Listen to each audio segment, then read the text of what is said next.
Alam niyo ba na may isang Pilipinong ipinanganak sa Camarines Sur na naging general sa United States Army? Meet Brigadier General Oscar Hillman. Ipinanganak noong 1950, bitbit niya ang tapang ng kanyang pamilya, ang kanyang lolo at tiyuhin ay mga bayaning nasawi sa Bataan Death March. Nagsimula siya sa ibaba. Nadraft siya sa US Army noong 1969 bilang isang medic at supply sergeant. Pero hindi siya nakuntento. Sabi niya, siniguro niyang palagi siyang nasa top percent ng klase sa bawat training. Dahil sa sipag, umangat ng umangat ang ranggo niya hanggang sa naging Brigadier General.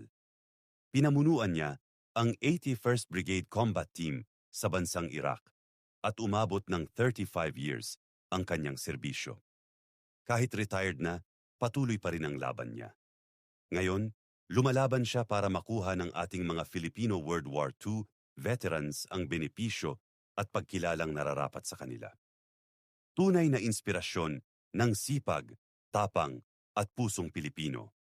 Share mo ang videong ito para mas makilala pa natin ang mga kababayan nating nagbibigay ng karangalan sa buong mundo.